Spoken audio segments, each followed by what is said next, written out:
Hey guys, welcome to Creative Writing, and we are moving into our midterm today. So as you can see on the right here, you have your assignments for the midterm as they're spread out across the week. We're going to jump right in here by going into the blue Creative Writing folder, Unit 2, and scroll to the bottom where your midterm is this black folder. You have a Zoom recording already from today from class as we did the first few steps here to get you guys rocking and rolling on your narrative. It starts here with a quick write injury. Think about what's your best injury story. So not necessarily your best injury, but like what injury comes with a good story as well. And then you're to post that in the comments, read through other people's comments. The next one's personal narrative and like the directions, which is called step 1. Read the overview and directions. So this is the actual instructions for our narrative. Your job is to write a nonfiction narrative using sensory details and dialogue to show, not tell, to reveal a dynamic character. Your narrative will also need to carry the story from exposition through the climax to the resolution to demonstrate your understanding of plot. So as you know, we have analyzed several texts so far already with the Velt, the test, with Ruthless, all to learn about plot and character. So your challenge here is to take what you've learned and analyzed in other people's stories and to write your own story that reveals a dynamic character and demonstrates clear understanding and skill with plot.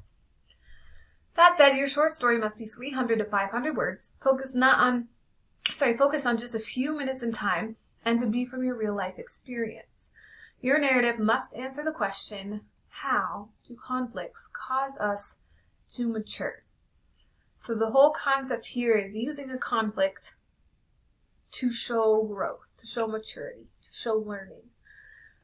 So you can write about an injury you've gotten, a crisis in your life, a difficult situation, a problem you had to overcome, or any other conflict that somehow caused you to grow. The goal is to reveal your characters through their actions, words, appearance, thoughts, and what other people say, think, or how they act around them. So this is how we did our character worksheet on the dynamic characters and on when we analyzed Judson from Ruthless. So these are the things you're going to reveal in your character or about your character. And then also, you are to clearly show your knowledge of how plot moves from setting to character through rising action, climax, and from there down through falling action and resolution. So here you have a rubric. Obviously, you'll want to focus on the A section because your always goal, right, is to focus on 100 to get 100%. You're going to be graded on your ability to write a good beginning, to include logical flow, to include sensory details, include dialogue, to have an ending that shows reflection and insight, and to include professionalism. So you're going to use a strategy in a creative way. That's what we'll get to today in step 3, like dialogue, action, question, an interesting fact, sound effect, that kind of thing to start off your story. You also will want a clear focus that flows from beginning to middle to end to keep the reader engaged and interested. You'll want to use sensory details to show instead of telling the story by using descriptive adjectives and vivid verbs. That way you could creatively address all 5 senses. What can you smell, see, taste, hear, and touch? So you make the reader feel like we are there. Instead of just saying, I did this, you said in your text you describe what it looked like, what it felt like. Then you use dialogue to do the same thing. You don't want to tell us the story, you want to show us the story. So you'll use dialogue and conversations using those quotation marks and also description to be between lines to creatively clarify the story and move it forward. So instead of saying the mom and son argued as they walked to their car, you could show that with a conversation. The mom says, "Honey, where were you Friday?" "Nowhere, Mom," I said as I walked to the car. "I know you were gone. I checked your room." "I told you I wasn't anywhere, Mom." Those words and then the actions between them reveal what's going on in the story without telling. So your job is to show, not tell. Then your ending. It needs to show reflection and insight. So you will want to clarify in that reflection Who's doing the growing? Who's maturing? How'd they mature? What did that conflict do to grow that character? And then lastly, you've got your professionalism. 300 to 500 words, spelling, capitalization, punctuation, paragraphing, grammar, all those good things. So that's step 1, overview and directions. Next, we have a brainstorm. Thinking about the question that we're writing about, you need to come up with 5 possible conflicts. Here are some ideas. Here are 10 examples from my life. Here's a picture that goes with number 3. And then your job is to post 3 possible ones that you might want to share about. Then you'll share in groups about why you would or would not choose specific ones. So step 2, brainstorm. You come up with 5 examples you could use. Step 3 then, story startup, is when you are actually going to write the start of your story.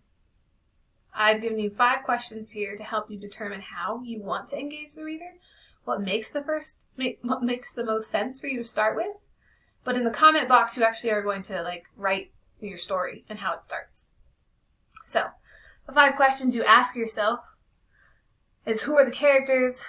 Where and when do the events take place? What are the characters trying to achieve? What obstacles will they have to overcome? What will happen in the end? So if I pick my snowboarding example when I was 17 and I broke my wrist, and I was thinking about this: who are the characters? My brother and I. Will I want to introduce the story thinking about my brother and I? Probably, since my maturity comes from stopping fighting with my brother and becoming friends with him during this experience, so I'll probably mention him. Where and when do the events take place? I was 17. All throughout high school, my brother and I fought. It wasn't until he went to college that we became buddies. What are the characters trying to achieve? In this story, we are doing some jumps in the train park. He's on skis and I'm on a snowboard. The obstacle that we actually have to overcome is how to help me when I'm hurt. My brother does a great job of being a big brother. So what happens in the end is that I'm actually going to reflect and realize that we could be friends instead of enemies. So that's the maturing that happens in this conflict, so that I answer our question. So keeping all those in mind, which strategy should I use? You guys have 5 strategies here. The first is with the action, sound, or dialogue. An example using those 3: I crouched in starting position, hands poised on the track, and back coiled like a spring. On your mark, get set, the starting gun boomed. I launched myself forward, trying to spring ahead of the pack. That one actually starts with action, sound, and dialogue. If you use strategy 1, only actually have to choose one of those, but that one is full of it, full of good stuff. Strategy 2, ask a question. Here's your example. Why does trouble always follow me around? Do I have a kick me sign on my back or something?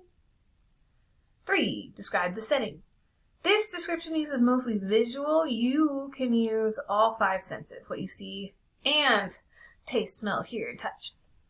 I sat cradled in 3 branches at the top of an old oak behind my house. I could see over the rooftop, could see for miles. Overhead, planes lined up in the sky, heading toward O'Hare Airport to land, one by one. Strategy 4, background info. Tommy's my little brother. He's in the 1st grade. He's fearless. One day he wore a cape to school. I told him everyone would laugh at him. The next day, 5 other boys came wearing capes. I love that one. I want to read about this kid, Tommy. Strategy 5, have the main character introduce himself or herself. I'm Tabitha. I just turned 13, and I'm here to tell you a secret.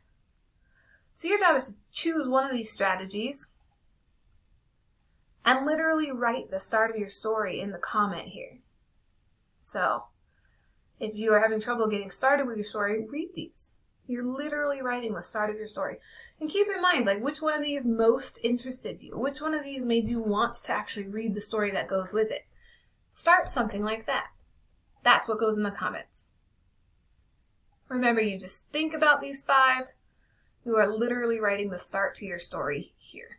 So you got an example of the story starter here. You got someone who didn't do it quite right, and another person who didn't do it quite right. Let me grab the other class. There we go. Here's the start of a story. Here's the start of a story. So the goal is to actually start your story, not answer 1 through 5. 1 through 5 just helps you get started. Step 4, plan.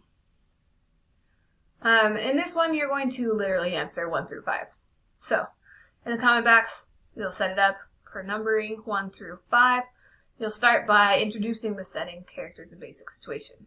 Then, you'll introduce and develop the central conflict or problem. What happens? How do you get to that point? The climax, of course, is going to be the highest point of action. So for mine, I'm going to break my wrist. That will be the climax. So the rising action is everything between the intro to the climax. What are all the little pieces that are going to get me to a broken wrist?